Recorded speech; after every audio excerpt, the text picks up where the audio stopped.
So I think we're gonna start with some introductions of everyone that we have here. Maybe share who you are and what you do in the context of your relationship to community building.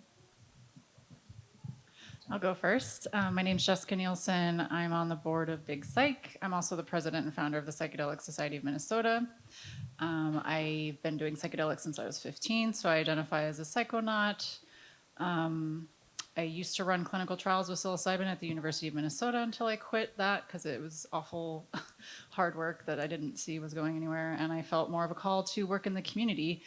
And so I've been really trying to push more kind of community research and just community building around psychedelics and education and harm reduction, and that's primarily been my focus in this space.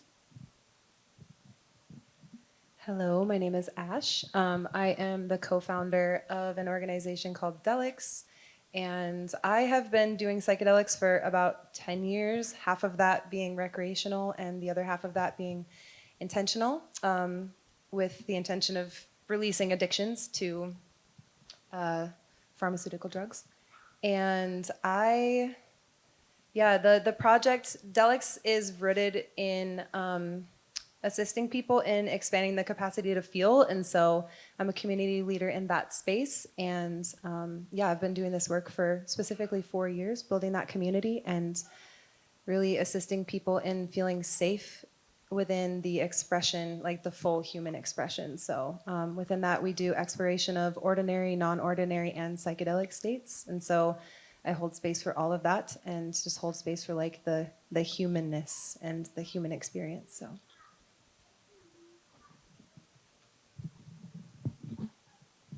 I'm Cameron. I'm a board member with Big Psych as well. I'm also the kinship curator with our organization, and I do some community organizing with Jade with a lot of the stuff that we do. I am a father and North Minneapolis raised, not born, but yeah, I'm here to give some insight where I can on the topic, and we're just planning on having a strong finish here. So I'm gonna pass this over to Chris. Hello, guys. My name is Chris Webley. I'm the founder of New Rules. We're a community development group on the north side. We take old, crusty buildings and turn them into really cool spaces, and partner with organizations like Big Psych to operationalize them. So happy to be here. Yeah, thank you. So our first question is, what does healthy leadership mean to you, and how do you practice it within your community? Yeah, that's a good question. I feel like healthy leadership to me is more about empowering the community to kind of step up and help, and it's more of like a collaboration rather than like an autocracy. And I find that it's easier to get people to really engage when you empower them and have them, feel like they're contributing and being leaders themselves rather than just delegating tasks. So that's what I found to be an effective way to help with leadership.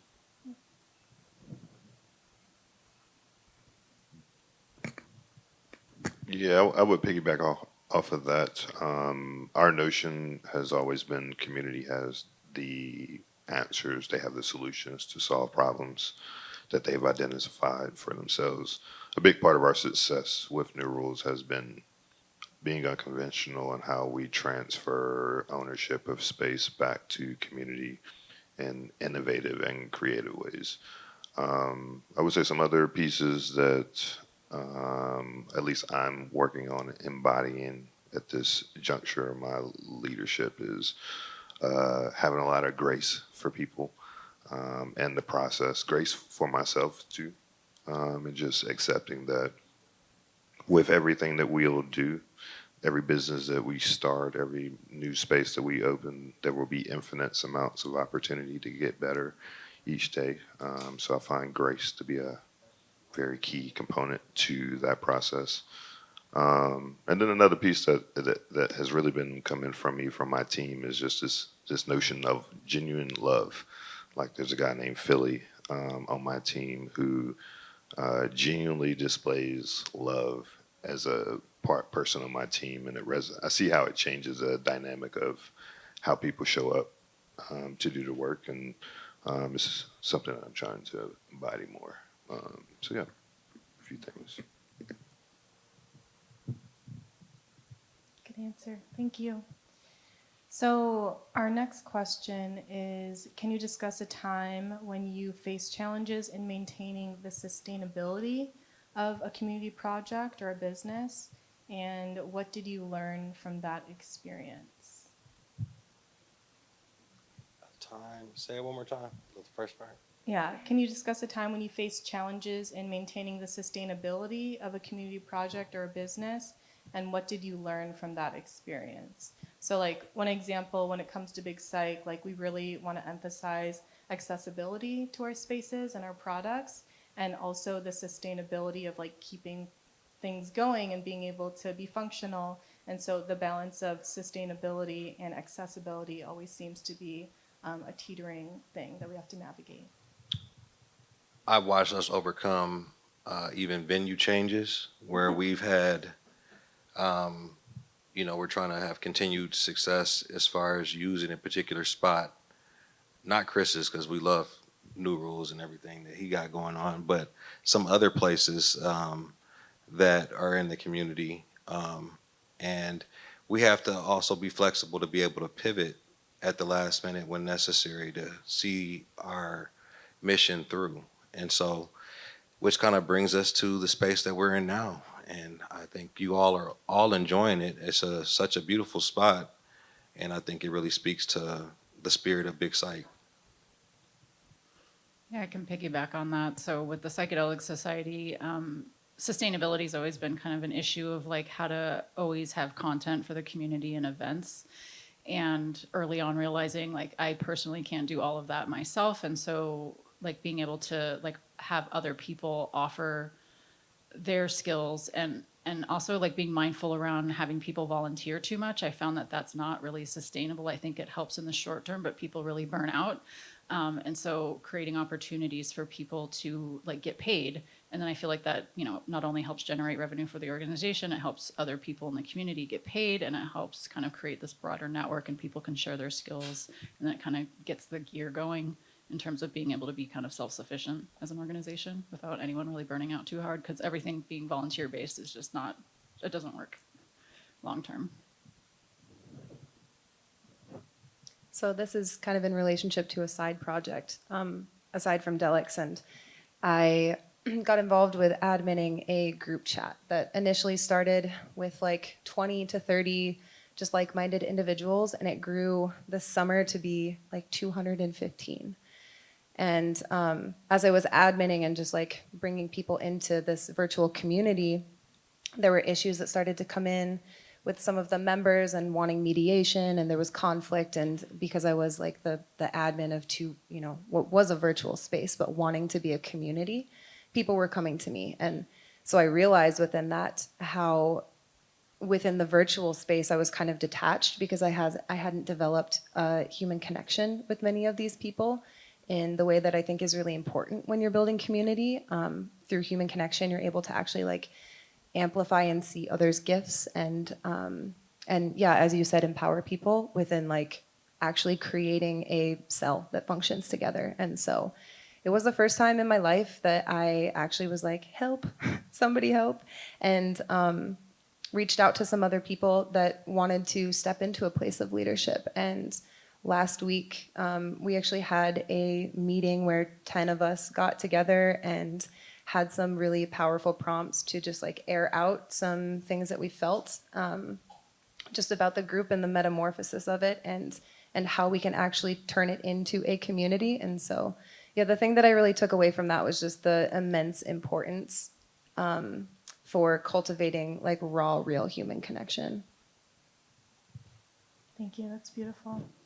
And that kind of brings us into the next question, which relates to burnout.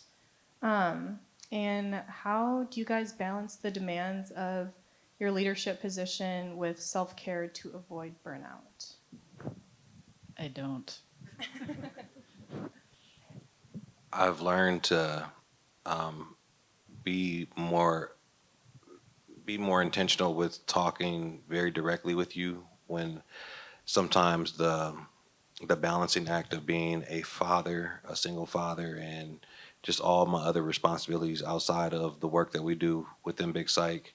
Um, I, I can't speak to every organization, but with us, I feel like um, you guys are very approachable and have really humanized what it is like to actually work as a team when actually working on projects and things like that. Like very understanding.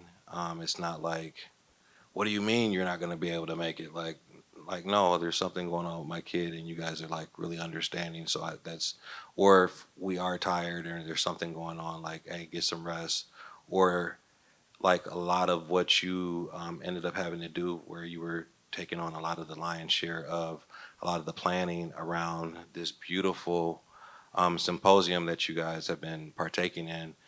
There was quite a few times where Jay was like, "Well, I'm gonna have you on this track, and I want you to sit down with these people and organize this." And I was like, "Dude, I don't have the time to do none of that."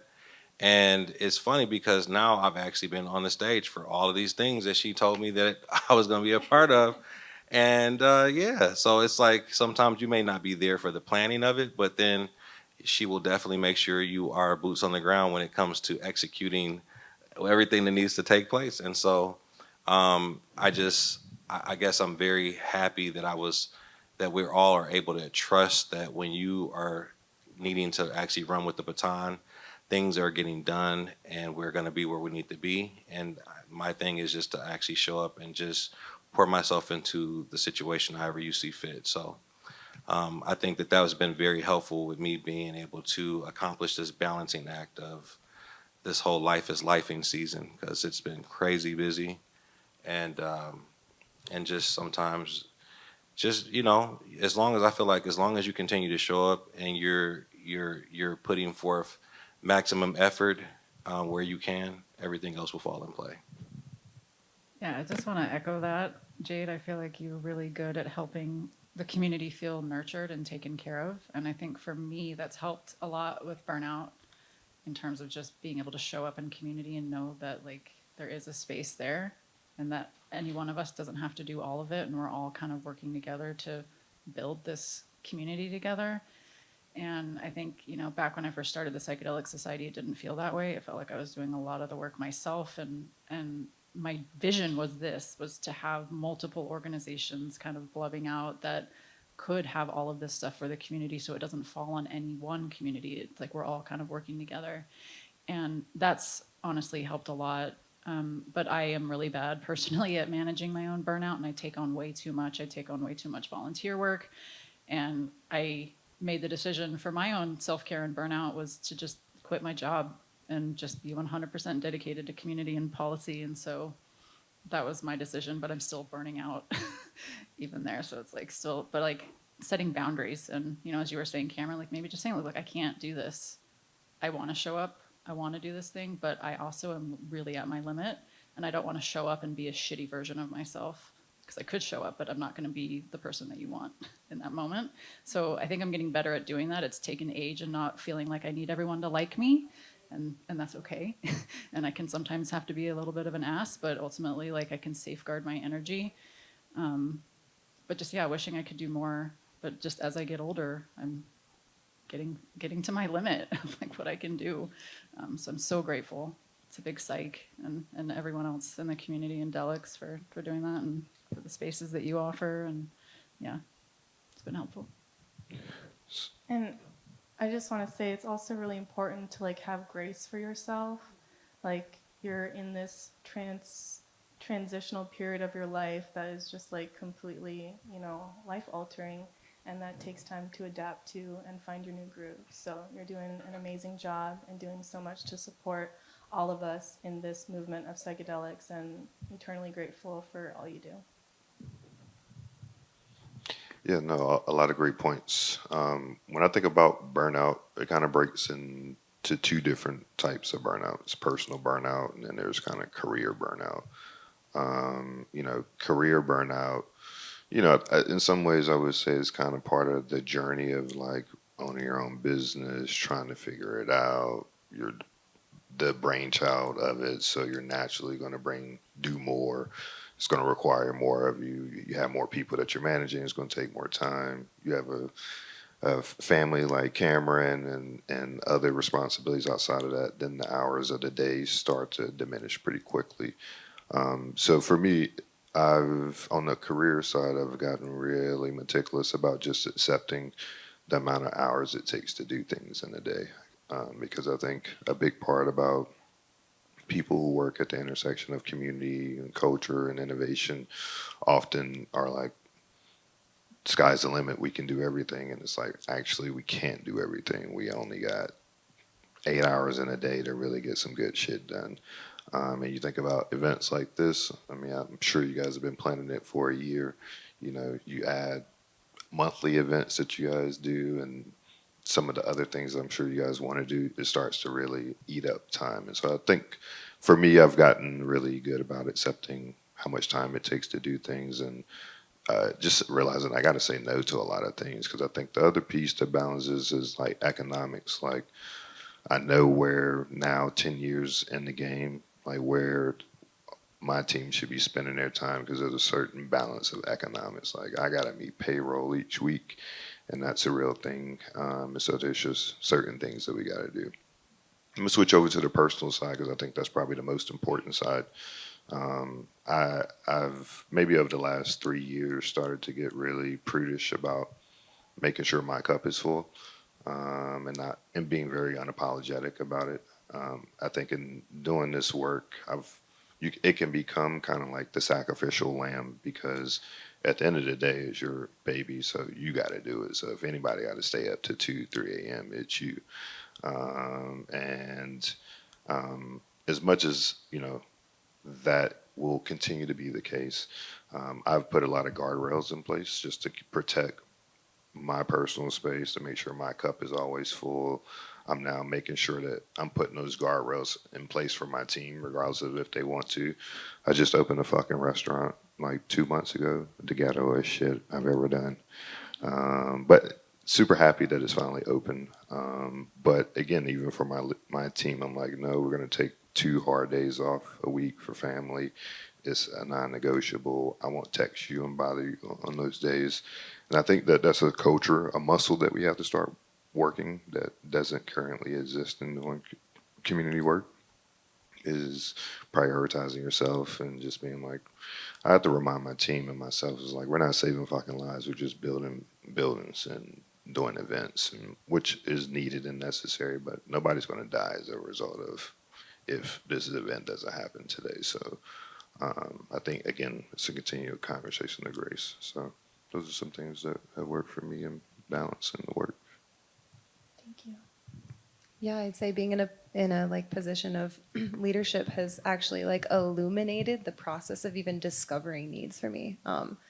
I am the oldest of 10, and so I grew up in a family that just my dad was military and my mom was sick all the time, and just like naturally fell into a place of like caretaking for others, and have found myself like reaching many moments within projects that I've built of being like, wow, I can't provide and I can't give at the capacity that I know that I'm capable of. And stepping into like building community has just like shown me where my non-negotiables are when it comes to taking care of myself. And yeah, as you said, like giving grace, it's been a really messy process. I'm definitely not perfect at it. And sometimes it manifests in something as small as standing in a conversation with somebody and feeling myself check out and being like, I actually need to like put my feet on the earth right now. And yeah, just giving myself permission to do that, I think has really helped in the process of like not burning out and accepting that if I'm not showing up for myself, as you said, I'm not showing up for other people. And ultimately, like the whole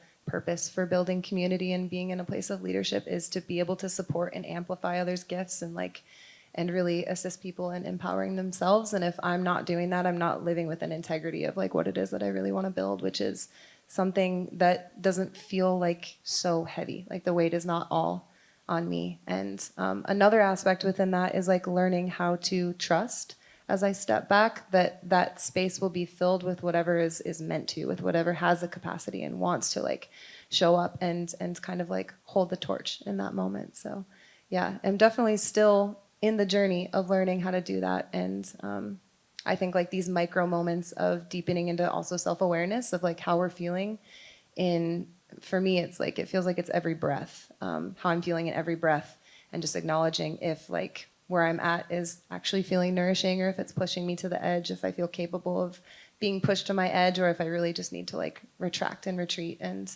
take care of myself. And yeah, that is, I think that that's an eternal process of being human, honestly. Yeah.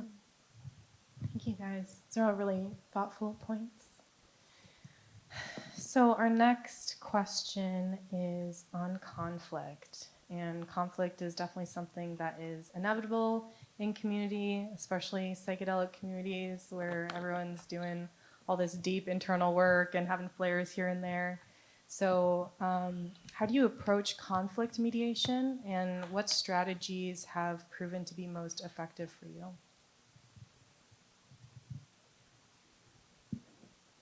I have something I can say on that. So in relationship to this other project, it's called the Minnesota Soul Fam, this like virtual community.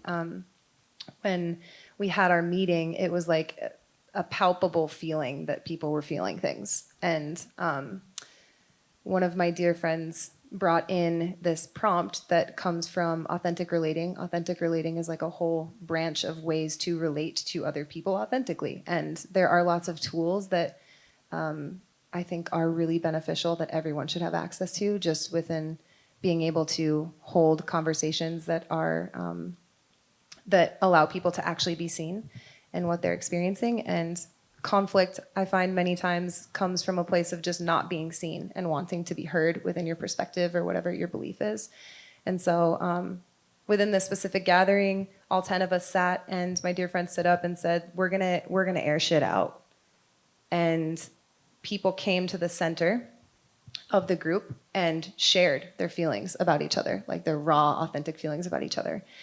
And that was really edgy, and it would have been very scary to do if it was just one-on-one. And I think the important aspect that was present is something that we also see in like a lot of tribal communities and indigenous communities, and where people, when conflict arises, gather around a fire, they gather around grandfather tobacco, they gather around mambe, they utilize a plant medicine or some sort of element that can really anchor in a foundation that feels supportive for people to like be seen in something that might be messy and true, and something that like we don't want to be seen in, because those are the places that I don't know about you guys, but I feel the most unlovable, like in my shadow, and that's also where the gift is found. So being in that space and being able to like air things out, and having a community of other people and other perspectives holding and anchoring in like the whole truth of who you are when conflict arises, I think is really important, because then you can be seen in like the totality of who you are rather than just like what is causing the conflict.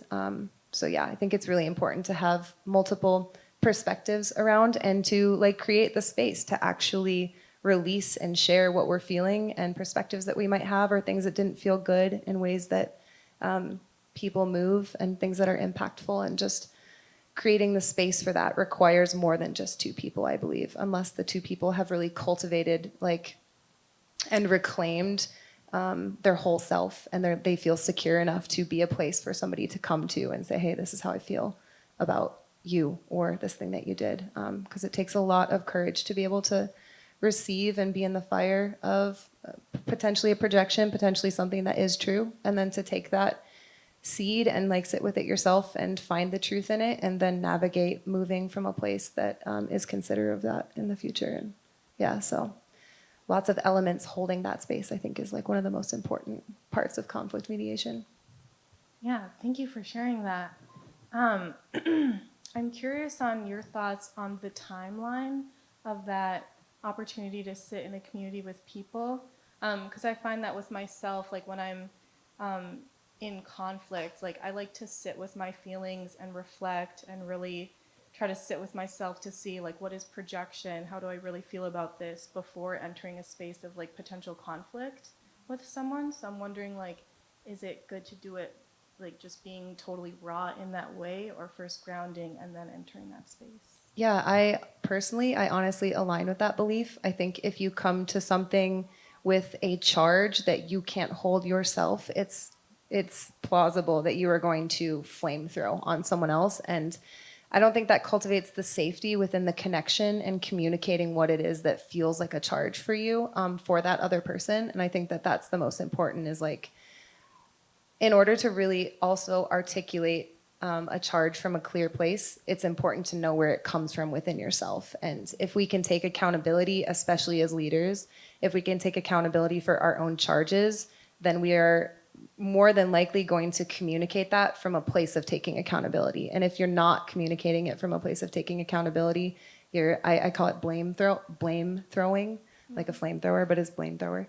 And you're just like burning people. So I have definitely been in a place where, like, I have a lot of fire placements. I've definitely been this like fiery, snappy version of myself, and that's burned bridges. And ultimately, within like building community, we don't want division. We want people to unify and expand in loving each other. And so, yeah, I align with really sitting with that. And for me, I sit with it until it feels like something that isn't, that feels like it doesn't need to physically move, like within my body, the charge. Because many times when I feel charged, I need to dance, or I need to wiggle, or I need to do something to like get it out. And when I feel that I can sit with it and I can like anchor into my being, that's when I feel capable of coming to a conversation with a conflict. Yeah. Thank you. Yeah. Any other thoughts on this topic?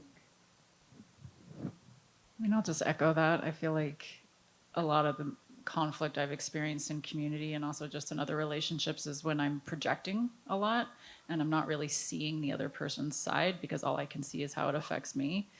And I like this idea of just trying to like sit with it and ground it. And like, if I'm not ready to sit and not have it move, then I shouldn't be trying to put that into a different space that's already volatile. But I think there's also kind of situations where maybe something's bubbling up in community in an event and you have to do like real-time conflict resolution. But I think the best strategy I found is just recognizing what my own contribution is to that. And when I'm really, really elevated or activated about something, that to me is more of a signal that I'm having a problem that I'm not looking at in myself than a problem that I have with them. I'm just seeing it in them, and I'm intolerant of it because I'm not tolerating it in myself. And so I'm just doing a lot of work in that space to try to figure out what is me and what is a legitimate concern that this person's raising, because it's not all projection. Sometimes someone's just being an asshole and you have to address that. But like, how do you do that in a way that you're not just like blame throwing? I love that term. Blame throwing. I like to try to run it through a few different channels so I can get out of my own head. So like sometimes I'll call Jade, or she'll call me and like, hey, am I tripping about this? Like, let me get some other eyes on this situation. And you know, all of those things kind of have to be handled on a case by case basis. But then there's always the aspect of you don't have to deal with it in the moment. You know, sometimes you're too elevated and saner heads prevail maybe when you have some time away from it to actually think about it, or you may just approach it in a different way. Um, I wish the question had a little bit more context on the type of conflict, because there's things that we experience as being community organizers. Even Chris being a developer, sometimes you get pushback from the city. You know what I'm saying? It's all, sometimes what is the conflict? Is it political? Is it, are we caught up in something that they're trying to spin at that particular moment? Is it more of something that's more so a personal beef with someone or something? There's all different levels of conflict, and but in the range of what we do, gosh, I mean, I guess we do have haters.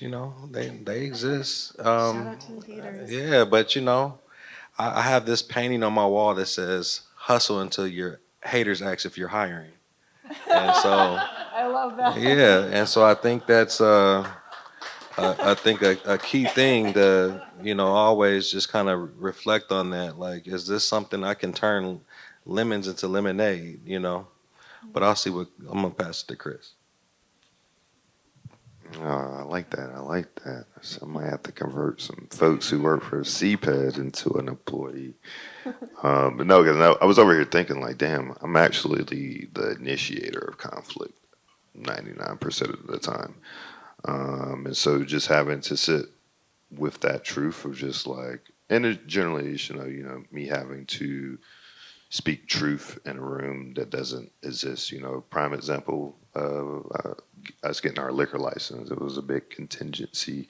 So a second liquor license on the same street in the same neighborhood, up the north side. A place where we say we want to see development, a place we say we want to commune and see the types of activations happen.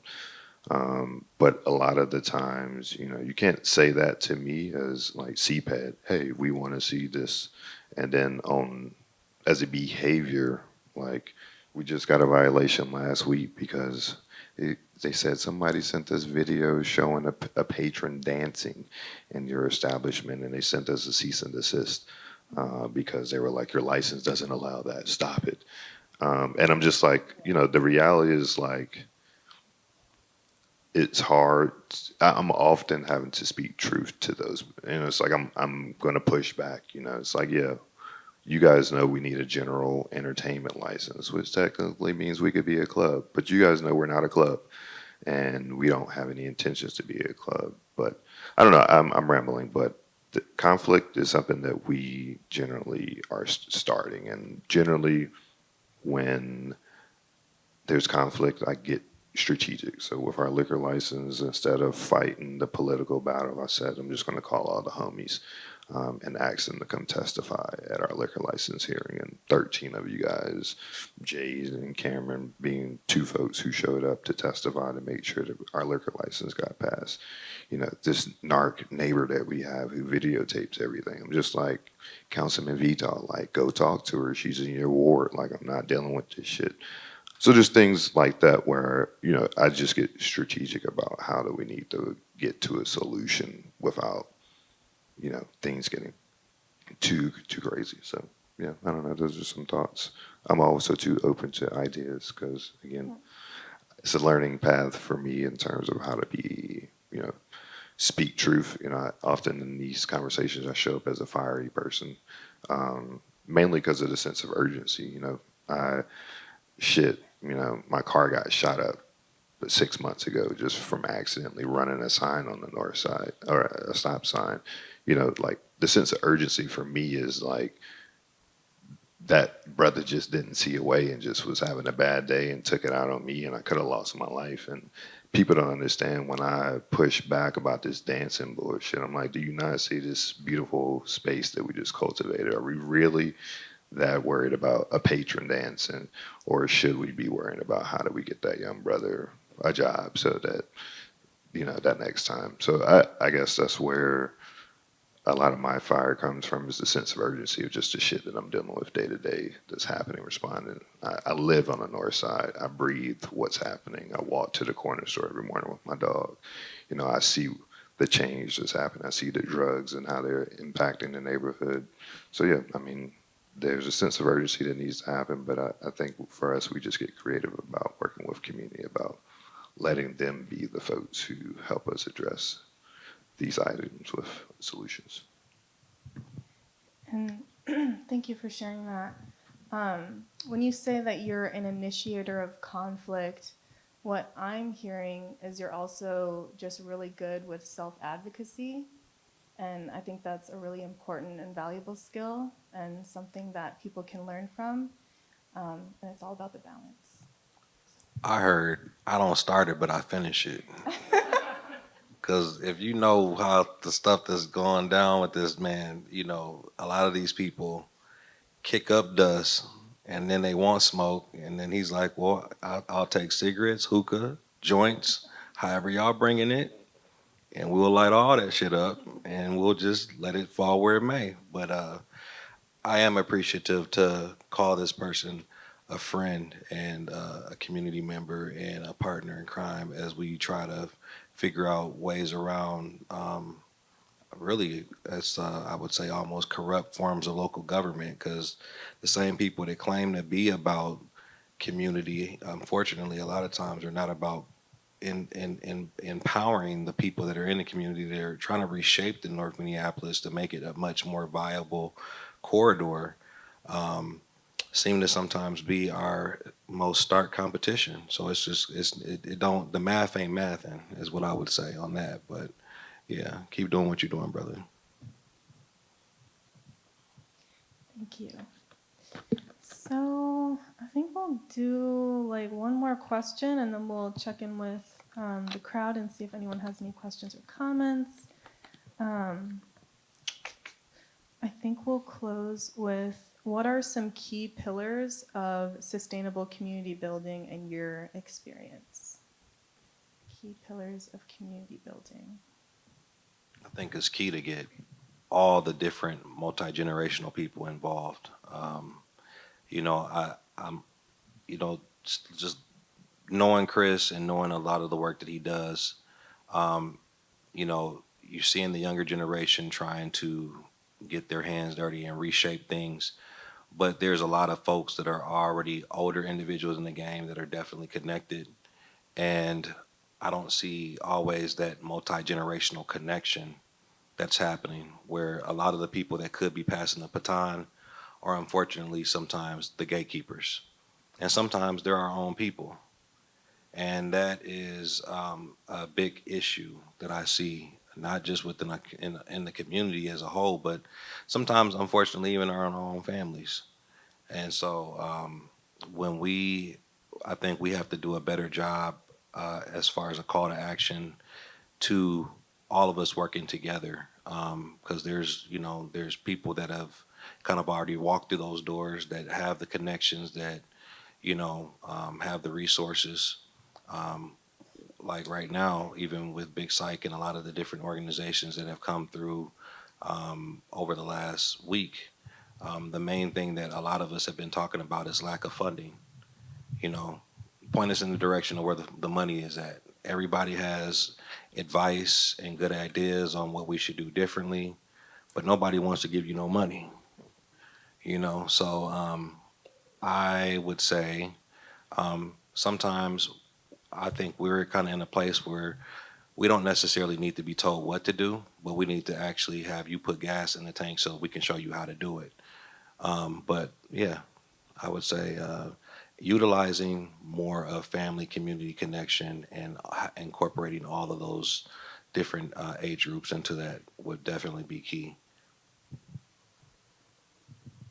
Yeah, piggybacking off of that multi-generational aspect, I think diversity of thought is also really important in cultivating community. Shout out to last year's theme. Yep. And I would also say radical authenticity is another really important value, and cultivating safety so that people feel free to express themselves and be messy in the process and know that they are accepted. I also think radical accountability is super important in cultivating community. I've seen a lot of divisiveness that happens within many communities just because of different perspectives and an inability to open our, I guess I don't want to claim this, but have seen just like open the perspective to being willing to even look at a different perspective. I also think that it's really important to have spaces for people to gather that are little to no cost, so that it's not something that you buy into. Accessibility is really, really important. And also ensuring that the people that are in a place of leadership are doing their shadow work. I think that that's also really important to cultivating community too. Because I think one major issue that we see, even just like within the political standpoint in our culture, are people that are self-led and not in service to all. And if we're not doing our work, then the community is not going to be sustainable. At least the community that I desire to be in and am in will not be sustainable and continue to evolve as it grows and learns more about itself. So, in other words, practice what you preach. I think everybody has made a lot of good points. I'll just add, for us, creating standard operating procedures is probably the biggest win that we have.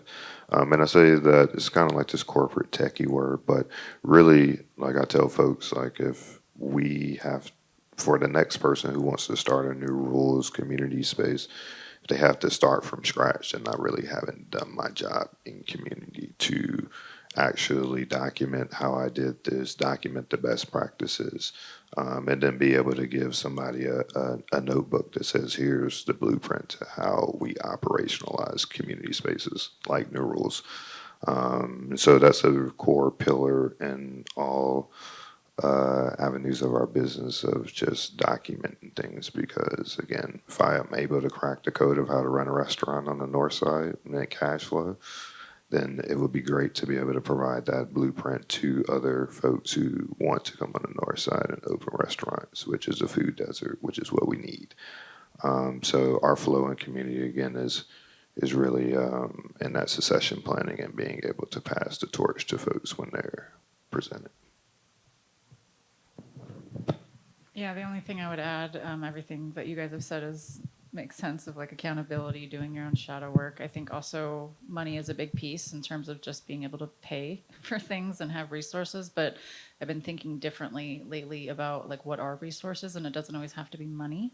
You know, I think the community itself is a resource, and having venues and spaces for community to gather, having people in the community sharing food. I loved this communal kitchen. Like I thought that was amazing that everyone could just bring stuff from their garden and feed the community. And, you know, so I just think like being able to really tap into like the things that will help us take care of each other that don't always necessarily mean we have to be emptying our bank accounts to keep the thing going or to make sure we can provide for people that can't afford it. And because I feel like that's been the hardest thing is like wanting to have spaces that are free and accessible, but then just realizing that's not sustainable for us as an organization to offer that when that money's not coming in.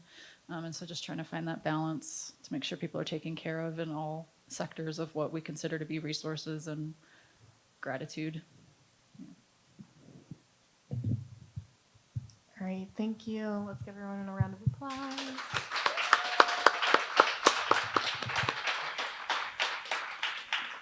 So we are at time, but I do want to like open it up if anyone does have any quick questions, maybe a couple tap into. Yes. Yep. Mhm.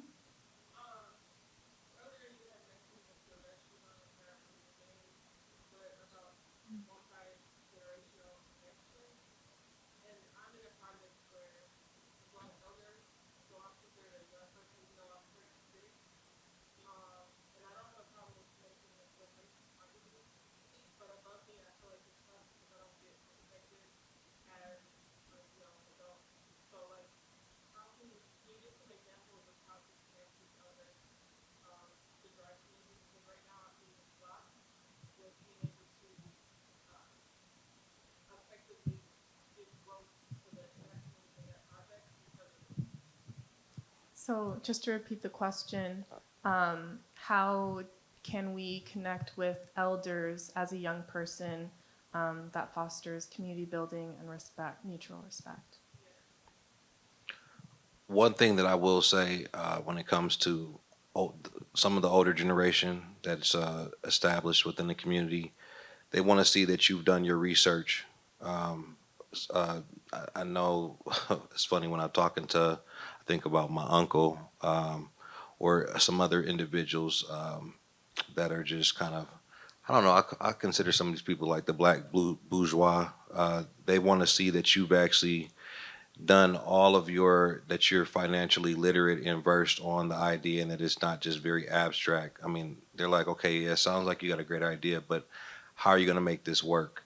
And sometimes it's just a matter of saying, well, I actually don't know, and even leaning on them for maybe some input.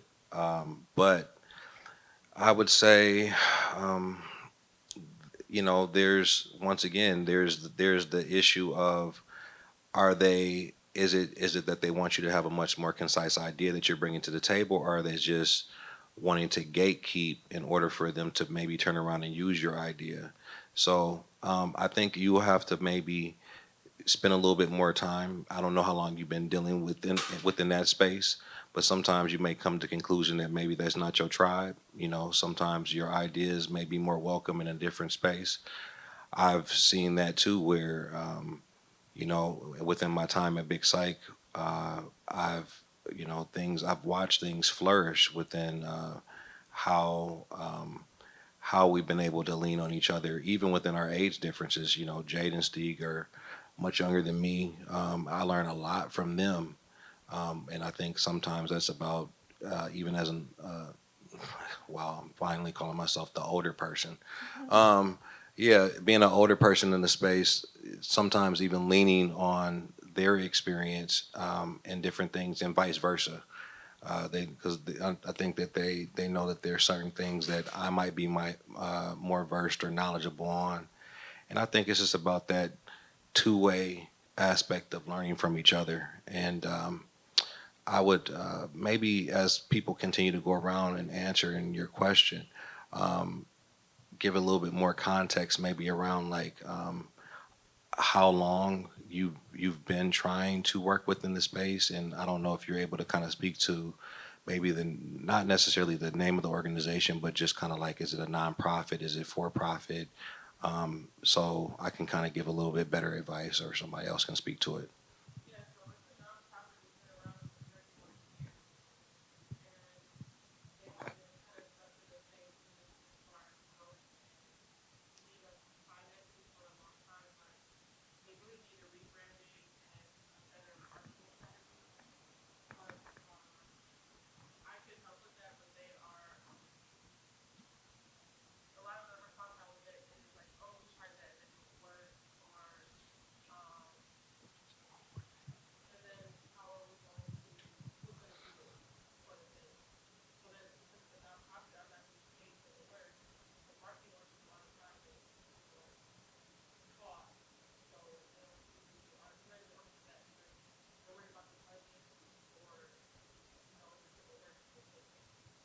Gotcha. Um, I would say a reoccurring theme that continues to keep coming up this weekend, and ever since we did the movie premiere, sometimes it was echoed around the table from several people that were on the panel that that was the reason why they created the film A Table of Our Own, and have kind of branched out within the this Black renaissance of psychedelic multi-generational healing within the therapeutic space, because they were too tired of knocking at the door of already established entities and looking for help or services that were not really tailored to our cultural needs. And so sometimes I think it may be pressed upon you to actually create your own table instead of looking for a seat at one. And so I think, you know, at the point that all of us look around and we don't like the state of our country, we don't like what's going on, I think we can actually, I think we're smart enough individuals to create a different structure. I don't think that that's an unrealizable situation. I think that it's just we have to actually kind of get out of our own way and realize that we are the masters of our own consciousness, or at least we should be. We need to maybe buy that back and you know and start actually thinking about how we do actually move around these entities in these situations. So that's my feedback on that. I would love to add something to that.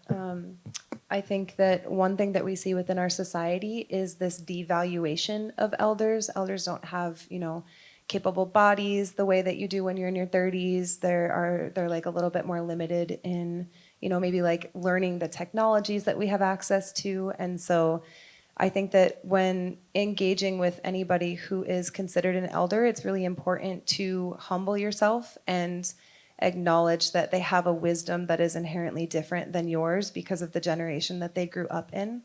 And anytime that I interface with somebody that is considered an elder, I go into it with like childlike curiosity. And I think that when you lead a conversation with childlike curiosity, you will be able to see the value in their perspective and therefore unlock their ability to see the value in your perspective. And I find that many times when people butt heads within seeing value, it's because they're not actually seeing it within each other, because it's really easy to, believe that we have the right way, and you may have a way that works, and they're not. I don't believe they'll be able to see that without a symbiosis within that relationship. So.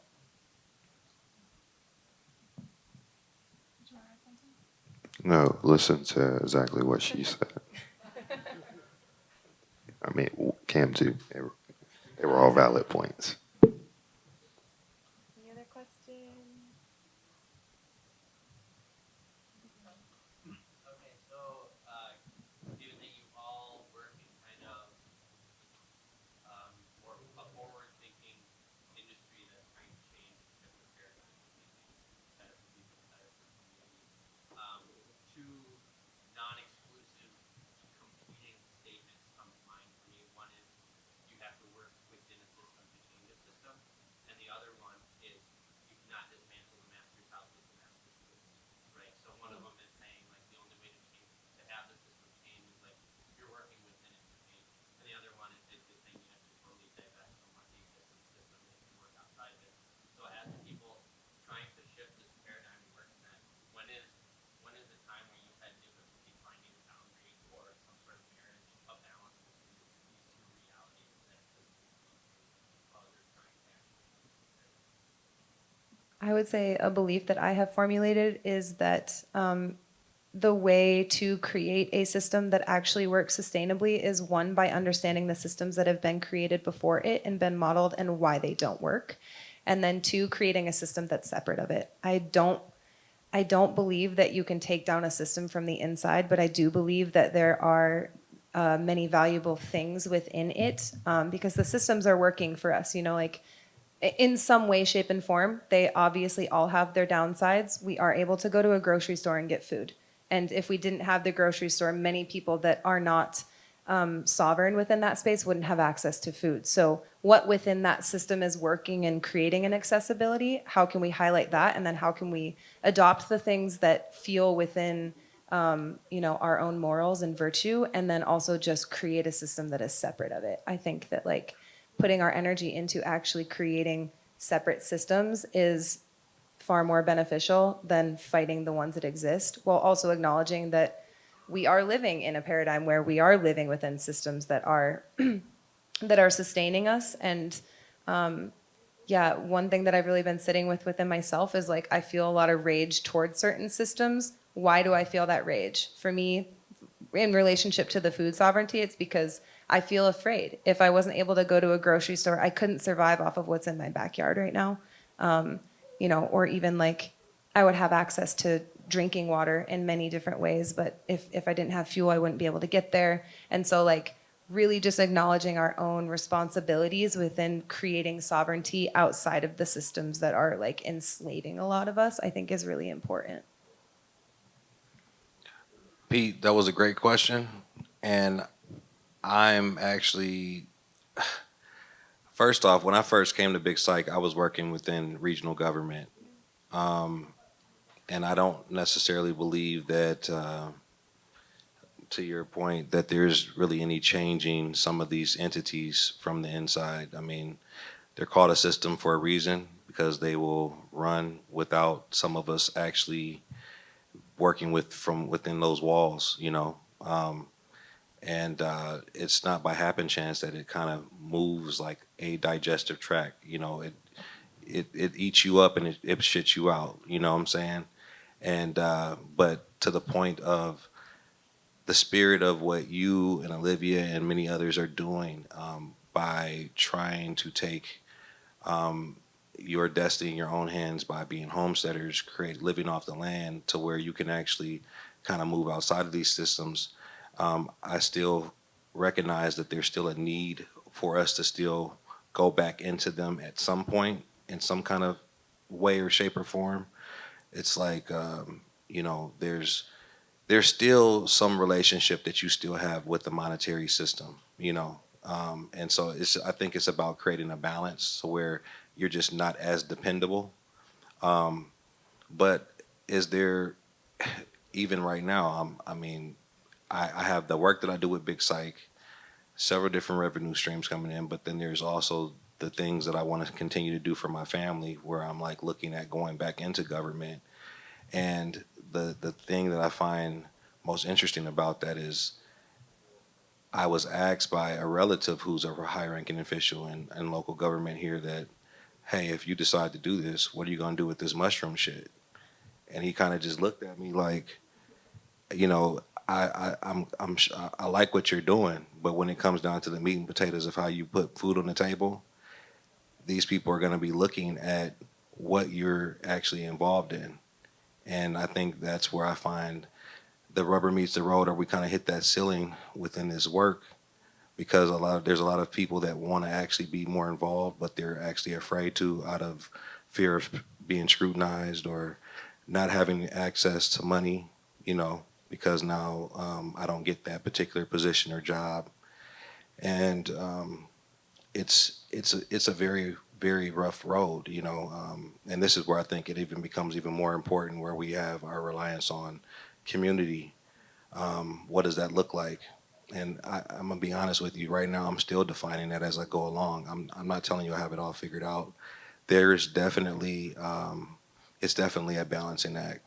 And stay tuned. I'll keep you updated on how this all goes. But as you can see here, I'm still very committed to what I'm doing and what I believe in, and that's these people that are sitting up here up on the stage and the folks that are out there in the parking lot. And yeah, I'm just glad to be here, man.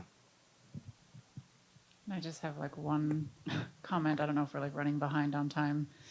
I just want to check in on that. Okay, so that's like such a big question, and I feel like it's something I've been constantly teetering back and forth with, where I've been trying to, I had this idea, like if you go into the system, you can change the system from within. And I think there is some validity to that, but you also run the risk of the system changing you instead, which I was starting to notice, and it was like killing me. And I was like, I don't think I can do all this myself and change it from within, and just starting to see the limits of that and how immutable some of these systems are. And I think, but we can't just completely take down the whole thing without something else to take its place. So I think that's where community comes in, and like all these other things are being built up to maybe create that alternative system, but we still live in a reality where these systems exist. And I'm learning a lot more being on the state task force and trying to learn the laws around this and how things actually change and how you actually get the system to move. And unfortunately, you do kind of now have to know the details of how it works to figure out where those pressure points are to change things. And it's a slow, grueling process. And I don't think there's going to be magic changes overnight, but I do, in just learning, I just did a whole boot camp for law school, thinking about going to law school now, and just seeing like there is hope there in terms of what's going on legally and what you can do. The law can be pretty flexible, and I think there's a lot of innovation that can happen in that legal space, and that's where I'm feeling called towards, is like if I want to change things, I think that's the place to do it with the most effectiveness. Yeah. I'll just be real quick. There was a quote that I was thinking of from this conference that I went in Morelia. I think it was called like the Greater Reset Conference. But one of the guys has said, he said, build so you can exit, exit so you can build. And that's something that's really been just stuck with me, because, you know, I think there's a, you know, in my space, we operate from within the structure that has been created for us, but we're actively building our own path outside of that concurrently based off of what we're learning from working from within inside. The other piece is, you know, like, you know, I've always told my team is like, we have a lifespan in the grant world, in the political world. Like there's a period of time where people love you, and then there's a time where somebody else is now in that tokenism seat. And so there has to be succession planning and planning to like figure out, once it's ran its course, sort of what the next thing is. So for us, we've been proactively planning, what does our system, our ecosystem of resources look like outside of the system that we're currently operating, and building on them at the same time and making tweaks and adjustments based off of what we're learning. We don't like this on the system side.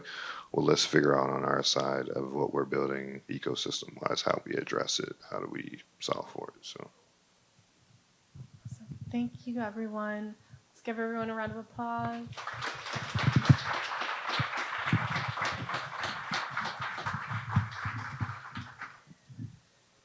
All right, that is our final panel of the day. Thank you guys so much for being here this weekend. This is my favorite symposium in the last 4 years. And I'm so grateful for everyone here. Let's give her all of us a round of applause. Can we all give a big hand to Jade for organizing this amazing symposium?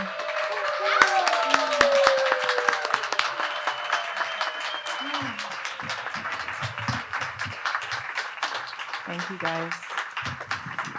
I have a couple of thank yous to give out. We had an awesome planning committee this year, so I would love to give a round of applause to our planning committee. Also, all of our volunteers that we've had this weekend. Let's keep the applause going. Alex and Jessica that have been amazing all weekend coordinating. The Trichome Lounge for hosting us. Pete and Olivia outside cooking this amazing dinner, filling us full of venison. Sorry, vegans. We've got Jason doing our film all weekend. We're going to have all of these panels on YouTube eventually. And yeah, everyone that had a workshop this weekend, like this was our first time doing a week long of events. And like I said at the beginning, like this was an amazing progression into like this fully immersive macrodose experience. So I couldn't be happier with how this went. And I'm so excited for future symposiums. And finally, like give all of you guys a round of applause for being here. And contributing to this experience, because this event wouldn't be anything without the community, and you guys really make it what it is. So thank you. Let's all stay connected and also check out our magnet board, kind of questioning what community means to you, and I'll do something with all these little note cards with all of our reflections. But yeah, we have an after party later tonight. I know it's been a long weekend, but we're going to have a live band here at 9 o'clock, and it'll be an awesome way to like shake out and decompress from all of this dense conversation. So thank you guys again. Hope to see you later.